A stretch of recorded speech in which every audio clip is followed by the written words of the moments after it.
Okay, so we're going to take the idea from the previous video about solving linear equations that have fractions in them, and we're going to solve this rational equation. The difference, again, like we said in the previous video, is that a rational equation has a variable in the denominator. Okay, but the concept remains the same, and Evelyn wanted to say hello to everyone. She wants to be in one of my videos. Go ahead, Ev. What do you want to say? Hello, what's up, Dad? What's up, class? So, what's going up at your house today? Okay, good job, baby. All right, can I continue with this then? Okay, thank you. So in the previous video, talked about how if there are fractions that you don't want, any fraction at all, you can clear a fraction out of an equation that looks like this. If it's a denominator, if it's a fraction that's in front of a quantity like this, just find the lowest common multiple of all of the denominators in the problem and multiply through by that. The same thing can be done with a rational equation. Okay, so what we can do is we can identify, if we make everything here a fraction, right, that's really 2 over 1. Look at the denominators of these three terms. So here's one term, here's the second term, here's the third term. The lowest common multiple, since these are identical denominators, okay, and it helps that they're written like this, right?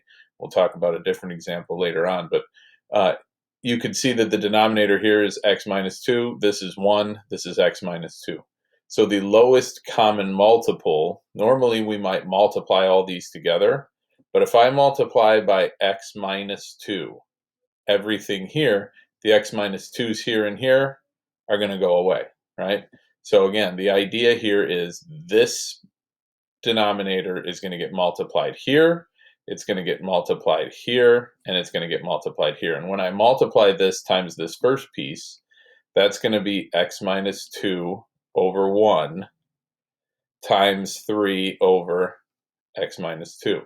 And we've done some work with simplifying rational expressions, and we know that we can cross-cancel factors that are in both of these. So these are going to cancel, which is going to leave me with just the 3 over 1.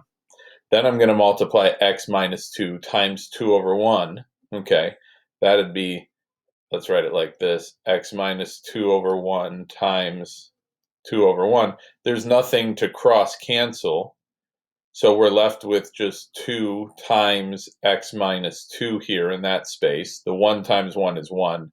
So this is, we can write this over 1. That's fine. And then for this last piece, it's x minus 2 over 1 times 11 over x minus 2. And again, we can cross-cancel. Since we're multiplying, we can cross-cancel the common factors here. Okay, let me move this up. We can cross-cancel. Let's go there with it. Okay. We can cross-cancel these factors here, and then we're left with just 11 over 1. So this entire equation, becomes 3 plus 2 times x minus 2, and that's equal to 11.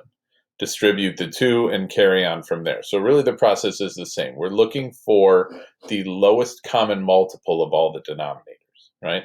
So x minus 2, 1, and x minus 2. Since these are exactly the same, that's what I'm multiplying by here.